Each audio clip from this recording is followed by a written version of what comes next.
It's Deprogram, the podcast where we try to get you into a band. That's right. We've done all the work for you. All you have to do is push play and listen. And funnily enough, I didn't even think of this.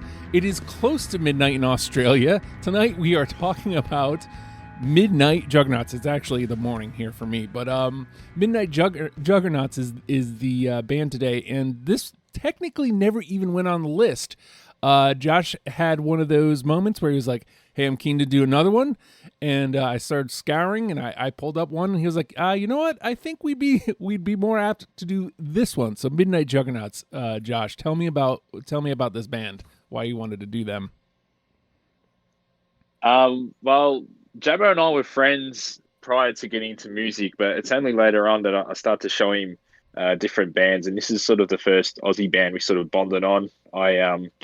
I saw these guys opening for Tame Impala back all the way in 2013. And I just remember thinking they sounded amazing. They actually blew away Tame Impala. Wow. On the night. And I'm not someone that, really maybe not gets into the openers, but I'm usually there just for the main set. And I heard them doing soundcheck beforehand. I'm like, what's this spacey, dancey, funky sort of thing that I can hear? And it was them. That a lot of that makes sense. First of all, saying that they opened for Tame Impala, immediately I was like, that was the missing piece that I couldn't put together. That makes a lot of sense to me. So Jamie, obviously you get pulled into this Midnight Juggernauts. Josh already kind of explained this is something he kind of threw to you. So talk to me about Midnight Juggernauts and why you wanted to talk about them. Well, it's funny because the way I got introduced is Josh was like, oh, I'm going to a gig at the corner, which is one of the iconic pub venues to see a band in Melbourne. He goes, I'm going to a gig. Do you want to tag along? I think this was, either early 2014 or either late 2013 or early 2014. And I was just like, yeah, sure. I've never been to a pub gig before that. So I was keen to go along. The only other, gig I've ever been to prior to that was I saw at the Sydney Myer Music Bowl, the Swedish House Mafia One Final Tour. That was the only gig I'd been to previously, which is, I guess, more of a concert. So I was like, oh yeah, pub gig. I'll see what this is like. And then, you get into this room, dark, dingy sort of thing. And yeah, this band comes on and plays these really synth poppy, dancey tunes. And I'm like, this sounds mad. And as soon as I heard them live, I was like, yes, I can get down with this. I do. One thing that hasn't come up yet, and maybe it was just the state of mind that I was in when listening. There's times where they kind of venture. There is a gothic nature at points, not overt. There does feel like there's kind of sad times involved. Maybe that's something I'm just putting on them because I think when I made my first pass, I was still listening to my first pass or making my cuts for Bauhaus. So maybe I'm getting things jumbled up, but yeah. So let's move to the next segment because I don't want to start giving things away. There's not a lot of music here. It winds up to be 37 songs. I think it was 3 albums and a couple bonus tracks. So yep. It's a 15 song thing. So how are you going about, Josh, picking 15 for this? How do you present this band? I made a playlist a while ago of my top songs from the band. But what was kind of difficult or made that difficult to an extent was, for whatever reason, Uncanny Valley just went off Spotify Australia. It just wasn't there at all. So that actually, what you're saying before about me changing the idea of I think we're going to do Midnight Trust. Jammo and I never considered Midnight Juggernauts because not all their albums were on there, but that become live around the time we were talking about doing this show, and I'm like, nah, sorry, we're going to do this. So that's sort of that's what sort of led us here. But yeah, it's still hard to cut down the songs.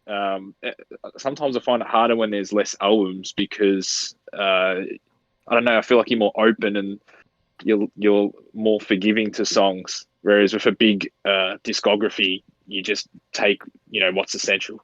Mm-hmm, mm-hmm. So, plenty of times in our chat leading up to this conversation, both Josh and I had to throw out the lock it in gifs and gifs to Jamie. You had some issues here. So how did you get down to your 15 for this? Well, I shortlisted 30, so that was a great start, having twice as much as what I needed. Um, I think my method was I put in my essentials, which I think gave me a top about 5 to 8 that I'm like, yes, I need to have these in the list. But then to get the next 7 songs of the 15, I had songs going up and down my list constantly. There's songs where I see the name and go, oh yeah, that definitely should be in. Then I listen to it and listen to it against something that's in my top 15 and kind of checks and balances to see what I think is more appropriate to be in the list and what I feel more strongly towards. And yeah, it was hard. I think it got to the point because I was listening to this, like compared to the other shows we did, I've not had to listen to a list as often as I had for this one to just get my songs right because they have such a high, for me, quality level or nostalgia level or something. But it's right up there, and so many of the songs are. Especially because I think I've mentioned previously, I'm an album listener from start to finish, and especially Uncanny Valley, it's a great blend of music that goes from track to track. Um, and same for the Crystal Access. So that's why I listen to songs, and because I listen to it in album play, I go, yes, this is great. But trying to single out songs, it's really, really hard. I'm Oh, s- Jamo, you spoke about your initial shortlist, and being what 30 out of 37 songs. That's basically 3/4 of their output. It's right. not much of a shortlist. Yeah. Yeah, It's pretty much the whole list minus 7. yeah. I mean, to both of your points, like you know, my first pass, I think my official first pass was 19 is what I told the group. But that was cuz I when you're doing a 15, you have to be a lot more selective on your first pass, or at least I do.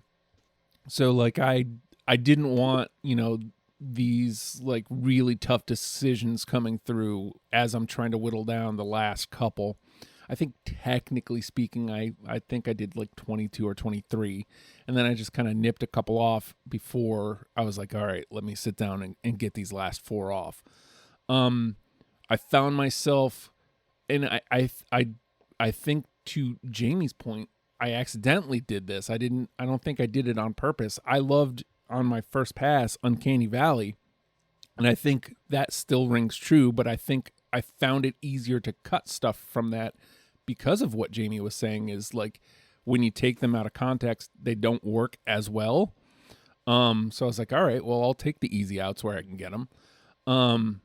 Whereas there's like here was the thing I kept balancing with this band is there's a lot of times where they pop you right in the mouth with what they are, and I was like, okay, yeah, like I always am drawn to that because I always like to be able to go, this, you can listen to this, and this is exactly what they do.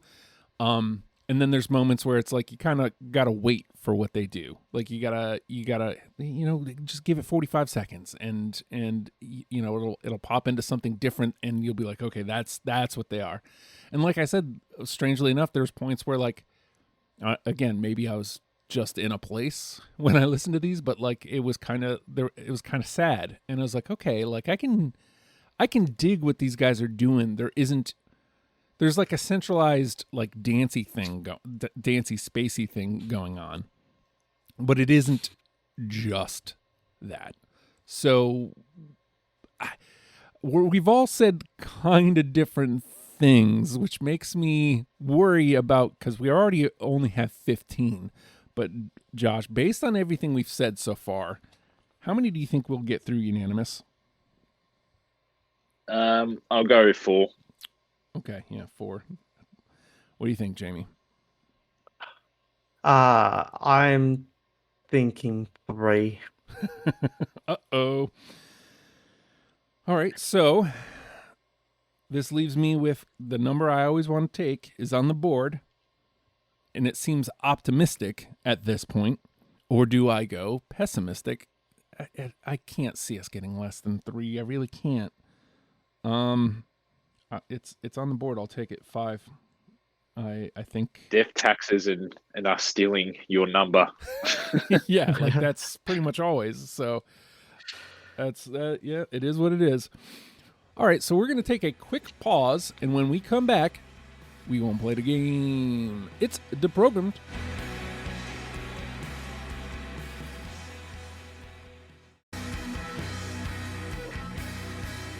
And with that, the name of the game is Deprogrammed. The 3 of us have combed through the Midnight Juggernauts discography, 37 songs for the record, and have cut them down to 15 each that we are now going to mash together in an attempt to create a top 10 starter kit for you in case you have never heard of Midnight Juggernauts, which, surprisingly enough, I did get a couple response. Well, I should say a response, and funnily enough, another Australian. Who knew? All right. I don't really have a true starting point, so I'm just going to start at the top of my list here and work through the albums, I think.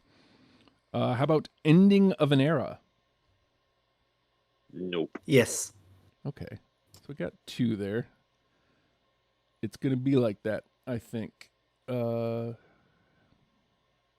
can get some 2s in here. So Jamie, yes.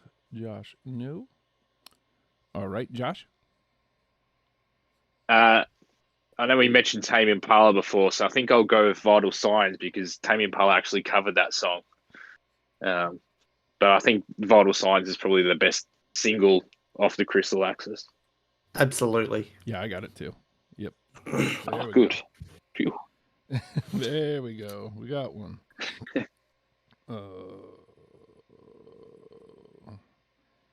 Vital. Oh, funnily enough, I typed that in and it says Tame Impala. First one is Vital Signs. Second one is Vital Signs Tame Impala cover. Oh, it disconnected from the... You guys aren't going to be able to hear this, but... Is this one of those ones where it takes a second, or is my volume too low?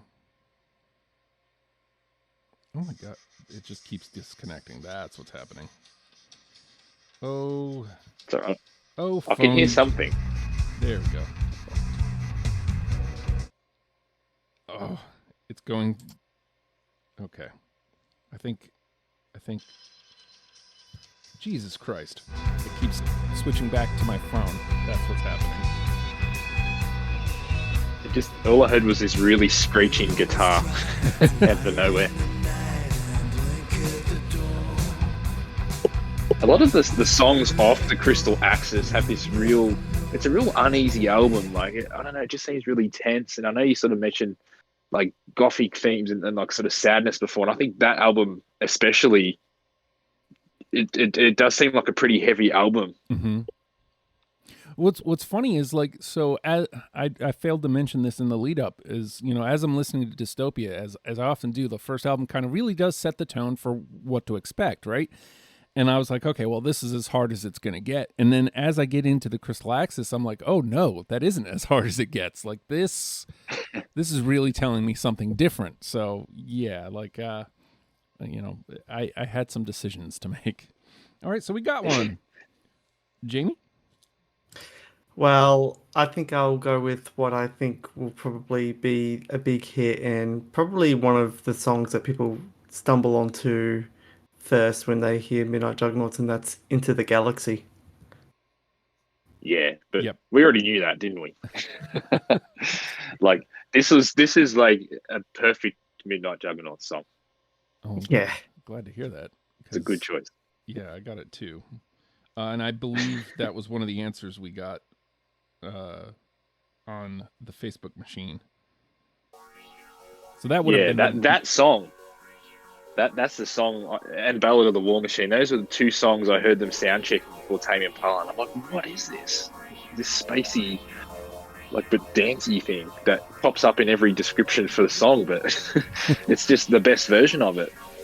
Yeah, and I think especially with the way the Midnight Juggernauts make their songs, it's like got this nice long lead in that kind of gets you interested in the track, and then they hit in with the drums, and then the vocals come in, and it's just great. Yeah, so this is one of those ones where I was like, yeah, you gotta kind of wait for it, but you know, it's worth the wait. It really does what you're hoping for, and benefits of a short discography. You know, if this was a longer discography and I'm really trying to blast through to try to make my first cuts, you know, maybe I don't give it that 30 seconds it needs to get to this point, you know, but which would have been a mistake, clearly. Yeah. All right. Well, and this is another one where, like, as I'm listening to the songs leading up to our conversation, it's like, oh yeah, this is it. So I probably would have made room for it anyway. All right, back to me. You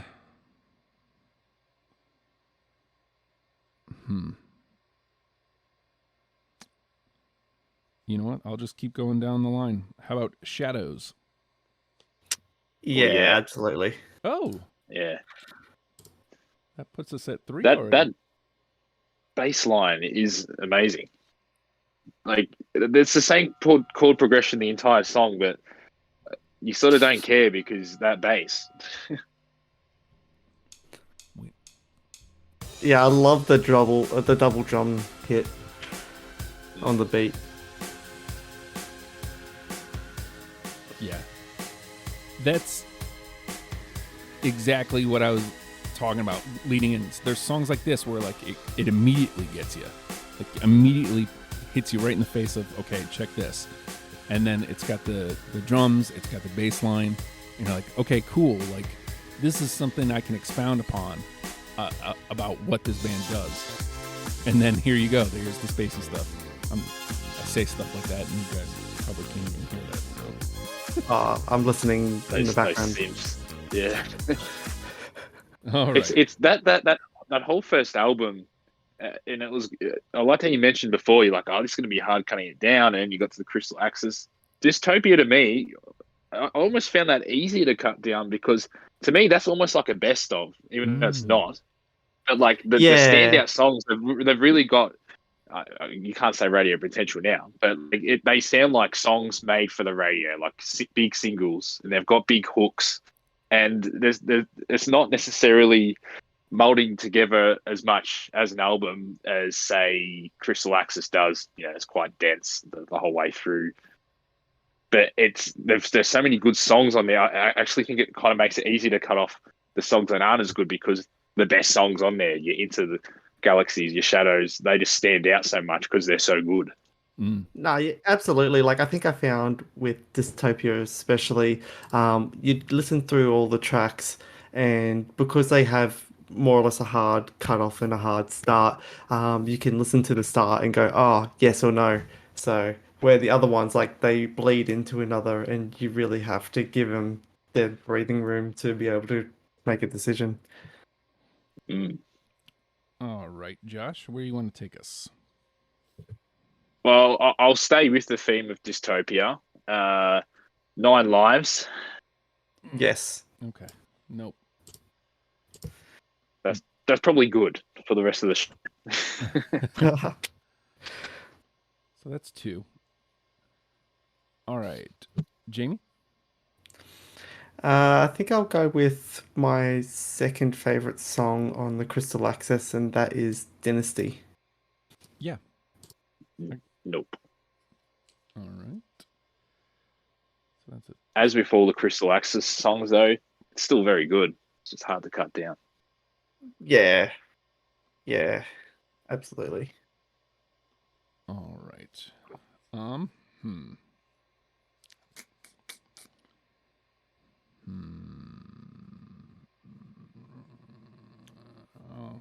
Let's trot it out. Let's find out. I'll venture into Uncanny Valley here. How about Ballad of the War Machine? Oh yeah. Oh, absolutely. Hey. Oh, this is how I realized I stuffed up my number. I didn't look at the key song and went, oh yeah. Oh, that makes sense. That song's Oh. kind of hypnotic in the chorus. The harmonies are like very psychedelic. Oh yeah. You know what I love about the song as well, which I only just recently found out about. Back in the day when music videos were a thing, like went on still? YouTube to when they were a bigger thing. I went on YouTube to watch the music video for this song, and it's your typical 480 to 360p quality. The starting 1 minute doesn't make any sense, and then the music kicks in and you go, because like the first minute I'm like, am I watching the right thing? And then you hear the music and you're like, okay. It's such a weird kind of music video. And the fun fact I have for this is when I saw this band live with Josh, the uniforms that they wore in that music video, they wore on stage at the gig. It's like some Soviet era inspired dictatorship type uniform, if I had to describe it, Justin. But in the sort of words of Arnie Donnie, you've probably heard the term from there, but something we say a lot in Australia. They're cooked units, Midnight Juggernauts. They're a bit weird. some of the things they put up, like I don't know where they're going with it, but I'm like, you know what, you do you. You're a good band, but I have no idea what you're talking about, or I feel like they've got a weird sense of humor. Ballad of the War Machine. It makes sense to me. Like, what better war machine than Russia? Yeah. There you go. True. All right. So Ballad of the War Machine was me. And just like that, by the way, we're right at Josh's 4. So, my 5 doesn't look so crazy. There's a good amount of play left. So, all right. Josh. Now, I actually don't know how to say this word, but this is the other, or one of the singles off Uncanny Valley. Memoriam? Yes. Or Memoriam? I don't know. I think it's Memoriam. To me, yeah, this song, it's got this sort of bittersweet feel, and I feel like sometimes when you get a band that gets to write a new albums, they sort of hit a stage in their experience where they can sort of, write a great song like this without really trying too hard or making it sound like they're trying too hard. Like, if this sort of hook was on the first album, they would have put 100 more hooks on it and it would have been more in your face, but it's just sort of there. They're just good at writing songs by this stage. I don't have it, so that was a 2. Pews. Sorry. All right. It's all good, mate. Okay, so I think I'm going to go with Deep Blue Lines. Oh, yeah. Dream pop. No. I'm a real slut for those sort of synth strings. Any songs with like synth strings in them, it just hits me in the right way. Oh, you actually, for the Song Exploder podcast, I feel like this would be one of those awesome songs that Song Exploder could like separate each part on how they put together the final track. Like, imagine hearing those synthy strings isolated, how airy they would feel. Well, not to be a smart ass, but they are sort of isolated at the start of the song. There's some drums there, so not fully isolated. Oh, maybe some very soft body bass pedals, but it's good. All right, so I've been the odd man out here the last couple, so let me see if I can get in here again. How about Winds of Fortune? No. That's a no for me too. Oh, wow. Okay. We will skip the playing it because you guys can't hear it anyway. Folks, well, yeah. I've heard some stuff. Folks, just so you know, I am working on these issues as they come up. So, all right, Josh. Well, just to give you some credit, Justin, it's not an issue. It's just Jamie and I are in the same suburb, so if I played music loud enough from my house, he might have been able to hear it. But going over the Atlantic's kind of difficult. So it'd be a good Fair. effort, but you know, probably would push Russia into war if they heard music that loud from America. Playing Ballad of the War Machine. Yeah. Yeah. Okay. So I think for the next song, I'm going to go for a song off the EP Aerials called Rabbit Hole. Yeah, I got it. That's a no for me. Yeah. This song, if you listen to it in the car, the bass, the deep bass sound, just like it's like the whole car vibrates. I just love how dark that song is. It's really I don't know how to describe it, but it's totally unlike anything else in their discography. I love that the name is an apt description as well. Like you kind of got to go down the rabbit hole with them. Like I was enthralled by that. I was like, oh, cool. Like, and you know, a lot of times when there's a song like Rabbit Hole, like Blink-182 has a song called Rabbit Hole, and it's great. I love it, but it's more like what you would think. It's, you know, I won't go down that rabbit hole with you. Whereas Yeah. it's not about the lyrics, it's about musically they're taking you on a rabbit hole. I was like, oh, that's cool. I like that.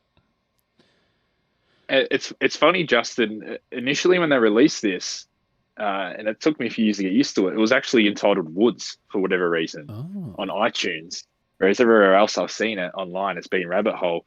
But they're both sort of good descriptions because it's both like this song's just so dark and without using any guitars, probably as heavy an atmosphere as you can create. It's just it like hits you right in the stomach, you know, right in the pit. Yep. All right, But Jamie. it didn't hit Jammer in the stomach. Yeah, no, just us. All right, Jamie, you're up. I think I'm going to go with probably a brighter poppy tune of theirs, Sugar and Bullets. No. Oh, nope, can't save you. Sorry. Damn. I mean, it was bound to happen. I mean, you know, I already broke the seal last go, so. All right. I just, every time I listen to that song, it's so bouncy and yeah, I rate it. That's the other thing. Like, there's times where just calling them pop, or like a simple dream pop works. You know what I mean? Like that definitely exists in this discography, and you know that was the balance, is finding the deeper versus the surface. And I think I kind of alluded to that in the first pass, is like, what is my balance of this deeper, like a rabbit hole, versus, you know, what is, you know, a clean cut, punchy in the face pop type thing. So I definitely went through that a lot. I'll just go back to the top of my list here. How about this was also an answer we got, Road to Recovery. Unfortunately not. I don't have that, but like that song gives me memories like again, weird tangent, but back in the uni days when playing games on my phone was more common than what it is for me now. There was this racing game or some Need for Speed game, and the opening track that they played when you opened up the app was Road to Recovery. It's kind of apt. Yeah. To me, when I think of this song, I think third single, because you've got Into the Galaxy, then you got Shadows, and you're like, how do you follow this up? This is a really good song. I just couldn't find room for it in my 15. Yeah, it's probably one of those where if you had 20, it probably would have made it. Oh yeah. All Big right, time. Josh. I'm going to go to a song off the Crystal Axis that I think has this great atmosphere, and that's called The Great Beyond. Absolutely. And it leans into that gothic feeling you mentioned before, Justin. This song's like really eerie and sort of cinematic. I think it's hilarious that you specifically said, hey, this is something you mentioned, Justin, and then I don't have it. Cool. It's just the way it goes, mate. Yep. But it's a 2, so I have a feeling already that this conversation's could get, we already got 7 in the convo. I think the thing I really love about that song is the second half of it when it gets harder and heavier. Mm. Because it starts off so airy and then gets so heavy at the end. It's great. Yeah, it's probably they're not renowned for their guitar work, but that solo at the end, just the song builds and builds to it, and like it's like all the energy is put into this big distorted, like quick. I wouldn't even call it a solo, but it's just them strumming the guitar so hard. It's the energy's there, Yeah. and then it's like the whole song just dies after that because it's like I've got my anger out. That's it. End the song. All right. Jamie. I'm gonna go off another one of my top songs from Uncanny Valley, and that's Systematic. Yeah, Yeah, me too. Yep. yeah. Oh wow, we've hit five. Yeah. Out of 15, Oh we've hit no. five. Yeah. But that bass line, this song, just beautiful harmonies as well. But I like how in the album this follows Master of Gold, and it sort of seems like one really big Hmm. song. Hmm. That goes to Jamie's point earlier. Like, you know, I found it easy to cut things because they all kind of went together. But like, when you play, I think I did the same thing. Master of Gold, Systematic both made my first pass. And I was like, I feel like I can present Systematic on its own. For some reason, Master of Gold didn't fit that bill for me. But, maybe I just kind of did a spoiler. Oops. Well, this song, that part at the end that sort of sounds like a weird guitar solo. Only after seeing it live did I realize it was just him actually humming that melody, just with some weird like filter on his voice, and I was That's like, cool. I was when I first said, I'm like, what guitar pedals are you using on that? But then I realized, no, it's just making weird sounds. It's good, but I like that creativity. Yeah, man. That puts a little different spin on them. All right. So now we're back to me. And I keep passing by this song and hopefully it's not for good reason. Hopefully it just hasn't grabbed me yet. How about This New Technology? Sorry, mate. I was almost confident that Josh would have this. It's not on my list, but I was honestly expecting Josh to say yes to that because I know that's one of the songs he brings up as one that he digs off Crystal Axis. Well, yeah, it's difficult because Crystal Axis, that would be my favorite Midnight Juggernauts album. But I didn't want to Yeah. have too many songs off that album in my list of 15. Again, it's probably another one that would have gotten on if I had 20. There you go. Mm. Mm. All right. Josh? I think I might go with Lifeblood Flow off the Crystal Axis. It has a real sense of urgency that I don't think they have in as many of their songs. It's not on my list, unfortunately. Same, unfortunately, Oh, as well. excuse. Cannot save you, friend. Sorry. All right. Jamie? I'm gonna go off a song that I really like so much that I did a controversial take around it a few years ago with Josh, and that is Fade to Red. No. What was the controversy? Because I think you told me to do a top 10 playlist of Midnight Juggernauts, and in my top 10 playlist, because I like this song so much, I included like the instrumental lead up to the song. And you're like, how could you Ah, put that over other songs? And at the time, I was like, well, it leads into the song so well, and I really dig the song, so I put it in you there, and you just were just like, you're an idiot. you just love wasting numbers in your countdown list. The first nothing thing, and then this one. You just like, yeah, let's put an instrumental over. You know, ah, okay. I've learnt my lesson. I've only put the key song, Fade to Red. I haven't put the instrumental in. But I'll tell you what, Jamo, this was very close to getting in, and I almost put it in just because I knew you would have it in here, but I couldn't find the space for it. This is one of those songs I don't know that it was one of the 19, but I'm pretty sure it was that first short list of when I got it down to like 22 or 23. This is definitely one of those ones. If there was 20, it would have made it for me. Like it was one of those hard cuts, and I just, kind of to echo Josh's point, I just didn't have room for it, so it just didn't make it. 1, 2, 3, fellas. I got 4 left. I've got 2. Oh, there you go. Okay, so we'll I've got 3. Okay, so we'll do the 2 rounds, and then we'll just dump out, because for me it'll only be 2, and for Josh it'll only be 1. All right. How about I don't have a good feeling about this one. Laura versus the Savage Pack. Yeah, I got that.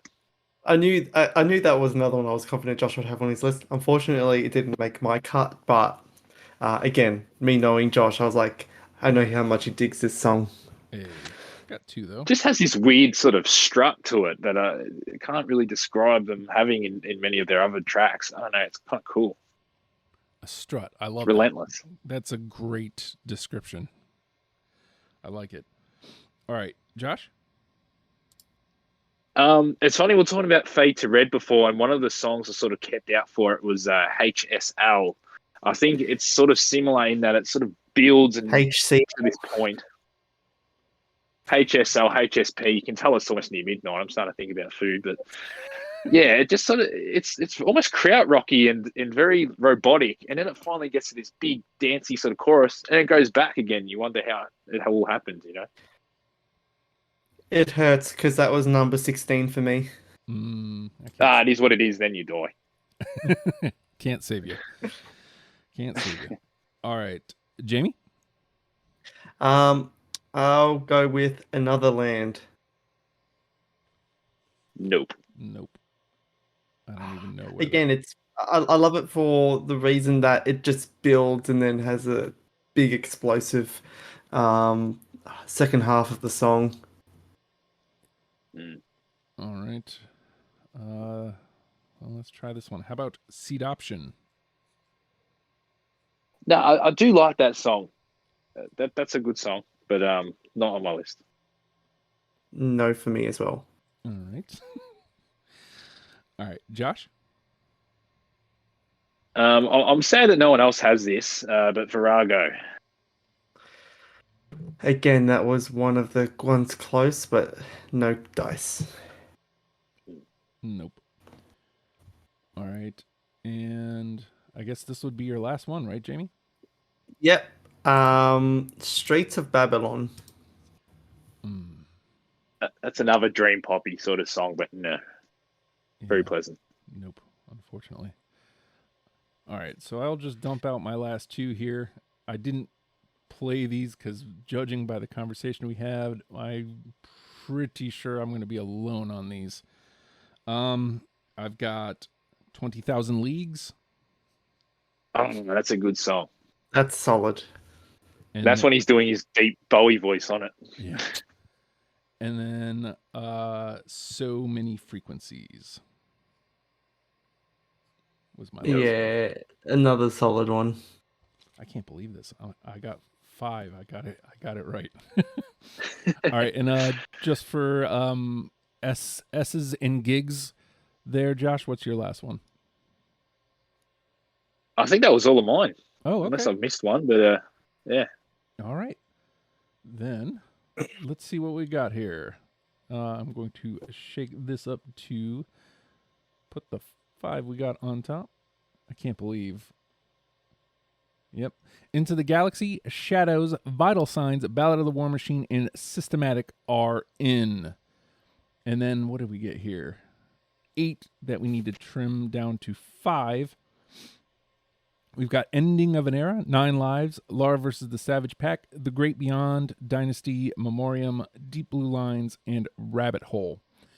As I read those, is there one, Josh, that you're thinking, man, come on, we should have got that? There are. I'm just trying to think of where I should go for what I think is a more difficult track or a song I just think is great. And I think I'm just going to go with the song I think is great, and that's Memoriam. Okay. I have the feeling that Jamie will not argue against that, and I was the odd man out, so Yeah, I think it's again another iconic song. I think it's one of the singles off Uncanny Valley. Great tune. Yeah, absolutely. Would think that it's one of those ones that should be in a list of top songs. all right. And so, same question to you, Jamie. Is there one where you're like, I can't believe we didn't get that one? Uh, I think for me to try and ensure we have a good spread, um, I like The Great Beyond. It's another one that I think is something that if you're patient enough to get through the whole song, you really are rewarded. Mm. All right. Thanks, Jamo. That was going to be my next one. Well, there you go. Again, Great minds and all that. Justin being the ever present breaker of hearts. But yes, let's go ahead and grab that. That puts us up to 7. So we only got 3 left here. All right, so we've got ending of an era. So here comes the question. We've already got 3 from Uncanny Valley. Do we want good representation here? Do we kind of want a little of everything? Because if so, then we probably lose Deep Blue Lines at this point. I mean, I rate it highly, but what songs from Dystopia and Crystal Axis could we put in? All right, so obviously Shadows is already in. We've got Ending of an Era and Dystopia left from Dystopia. Did I just read that wrong? We got Shadows and then Ending of an Era and 9 Lives left from Dystopia. And then Crystal Axis has Lara versus the Savage Pack and Dynasty. And then Ariel's, obviously, do we include that as representation? Is Rabbit Hole one of the ones? I personally, like, as much as I think it is a cool take on their music, I feel like the 3 albums, full-length albums, are a better representation. I don't necessarily think that that track from the EP is something that someone who's getting introduced to the band should listen to over their core discography. I disagree with that. I think it's sonically different to anything that they've done. You need something from the end of their career because let's face it, they're probably not going to do any new music now. And it's a song that will shake the shit out of your car. It might be good for you if you've got any injuries, you need a massage. Just go in your car, turn the volume up, just let it shake. Yeah, in all but seriousness, I think if we go 3-3-3 and then one from the EP, that's a perfect mix. that is clean, but my problem I have with that is like it's developing something that's new and different for them more in a sense. And considering that, like you said, they seem to be done for whatever reason, it doesn't really go anywhere. It's kind of like a dead end. You get excited about what they could do, and then for 10 years they don't do anything. But that's the thing. The 3 albums, they're going to find that easily. This EP, not necessarily. And I don't think this is a song that people should miss out on, especially considering it's so dark and unlike anything they've done. I think it really would add another like shade of color to the playlist. There's no pop anthem here. There's no spaciness or prettiness. It's dark and it's really intense. And I think, for that alone, it should stay in. This freaking thing technology is really kicking my ass today. Is it this new technology? This new, heyo. Worst thing is, no, I wish it was. That would make a lot more sense. I really can't think of any other puns, but that pun sucks so bad, I probably should have missed that. All right, so here's what I'm going to do. I'm going to go ahead and override Jamie here, and I'm going to use my final say on Rabbit Hole. Yay. Because I kind of agree with Josh. I feel like this is something people probably should hear, even if it's just to shake the shit out of their car. It's probably the weirdest logic I've gone with so far. So It's got good bass. it does. I mean, it's a different kind of a build too. It's a different kind of a build that I just really enjoyed. I forgot to delete this. Let me delete that before this whole thing I gets jammed mean, up. if Spotify played nice, and I guess we can maybe touch on this later after the fact, but because I think one thing that's worth noting, whoever's uploaded their tunes to Spotify has done an awful job. The quality of some of their tracks is clearly not there. That's kind of like how I don't know if it's their label or whoever, like that's how irrelevant they kind of feel like, um, or the way they're being treated on Spotify. Because some of the tracks just they have or either errors or weird artifacts in them, and they don't even have their full discography that they've actually made. Because there's a track that they released that I think was meant to be like attached to Uncanny Valley, but for whatever reason, uh, they just didn't include it on Spotify.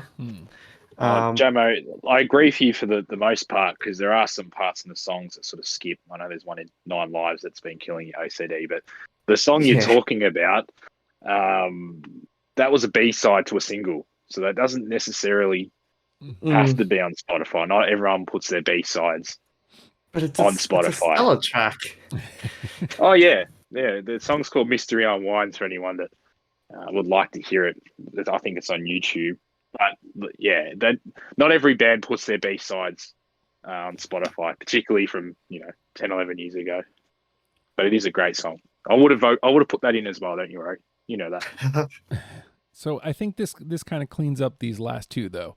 So we have Dystopia versus Dystopia, Crystal Axis versus Crystal Axis. If I'm hearing everybody correctly, that kind of puts it. I think that's more like a 3-2-2-1. If my math is probably wrong, but I think that one more from Dystopia, one more from Crystal Axis. So we've got Ending of an Era versus Nine Lives.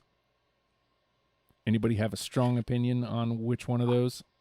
I put Ending of an Era higher on my list, but they're both on my list, so I haven't got really too much stake in the game. I just think, yeah, Ending of an Era is higher, so I'd go with that one. Ending of it, yeah. Ending of an era. Like I had Nine Lives, but ending of an era.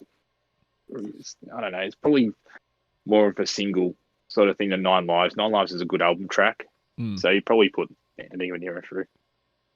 All right, boom. And then our Crystal Axis songs are Lara versus the Savage Pack versus Dynasty. Anybody have? Dynasty's so high on my list. I personally have to vouch for that one. Like, it's my number three. I really dig the song every time I listen to it. Um, Again, that like last three songs or last three tracks of the album that meld together just wonderfully.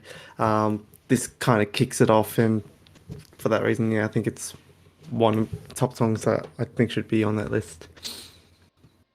What say you, Josh? Well, I'm He's with going to go Lara against versus. me. Well, but with Lara versus the Savage Pack, I just love the sort of weird sort of rhythm it's got.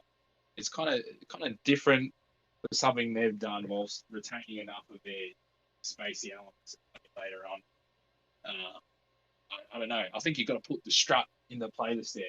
Whereas Dynasty, whoever it said, we've got The Great Beyond in the playlist, which is, one of the deeper cuts off that album. I think you only really need that if push comes to shove. Whereas I think Lara vs. the Savage Pack would be a good song for someone to get into immediately because it is catchy, but it's also different. So that sounded like you were a little quiet there. It sounded like he was going to bat for Lara versus the Savage Pack. I think he just didn't want to be confrontational. He wanted to step away from the mic. Yeah, my AirPod died, I think. Can you hear me? Yes. Yeah. Yes, we can now. Okay, so we have a 1v1. I've already used my final say. I had both of them, so I don't know. do we? I mean, based on what we have here, let me read our 9. Into the Galaxy, Shadows, Vital Signs, Ballad of the War Machine, Systematic, Memoriam, The Great Beyond, Rabbit Hole, Ending of an Era. When you look at that, which one rounds out our list better? And question being, do we want one that kind of fits in, or do you want one that kind of sticks out? I guess kind of being Josh's point, right? Yeah, no, I get that. I mean, again, you know how we have these weird ways of making a decision for what should be in a playlist. Just looking on Spotify to see which of the two songs has the higher play count, and it is Lara versus the Savage Pack. Don't know if it's because it's higher on the album track or because it's the more popular song, but I think the fact that the die-hard fans who listen to the Midnight Juggernauts have listened to this song more frequently. I think based on that, I'm happy to concede here and place it in the list. Well, there we go. He's a good bloke, Gemma. There we go. Do what I can. All right, so here's our 10 before we crank up the heat. Into the Galaxy, Shadows, Vital Signs, Ballad of the War Machine, Systematic, Memoriam, The Great Beyond, Rabbit Hole, Ending of an Era, Lara versus the Savage Pack. Now, Josh, I read those 10 to you. Which one jumps out as the one? Look, I'm sure we want to have a conversation about this, but I really do think Into the Galaxy is, the Midnight Juggernauts song. I'm searching for the word, but I can't find it. But I don't know. To me, it's just a perfect. It's the essence of Midnight Juggernauts. Mm-hmm. Mm-hmm. Yeah. I think if I was to ask Josh the same question, I would have said, "What do you think is the one, and why is it Into the Galaxy?" So, yeah. I think the fact that I only got 2 responses, and one was Josh prompting somebody to respond. And this was one of the songs. I think that says something as well. So I can't argue it. It's so early on into the career, and it's a tone setter to what to expect from the band. So yeah, I'm with it. And how many times did we say spacey today? Like, I mean, I think that even the title is apt. Into the Galaxy, spacey. I'm into it. So. Here we go. Into the Galaxy is our number 1. Shadows, Vital Signs, Ballad of the War Machine, Systematic, Memoriam, The Great Beyond, Rabbit Hole, Ending of an Era, Lara versus the Savage Pack. Let's let Into the Galaxy get a moment in the sun.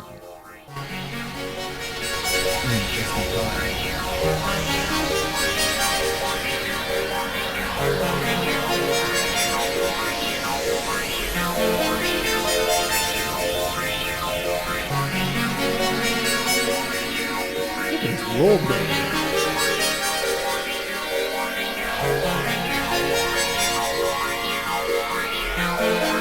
I definitely recommend if you ever get the chance. Actually, you won't. It's kind of cool me saying it because I'm not touring or playing anymore. But if you're ever lining up for a gig, and it's a big concert hall, go to a gig where they're playing first. It sounds amazing from outside and inside. Oh, nice.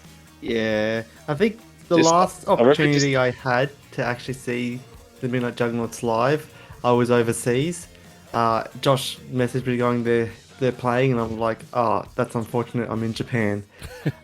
This was end of 2014, and since then they haven't done another gig. Jello. You know what happened? I told them to wait to postpone their gig until you were back, but I forgot to tell them. Probably why they've played for about 9-10 years. Oh, yeah, that checks out. The message. You guys didn't know Josh has it like that. All right. Well, there we go. We've done it. We have gotten you into Midnight Juggernauts, and this is one of those bands that that this show is all about. Like, I had zero idea of who this was.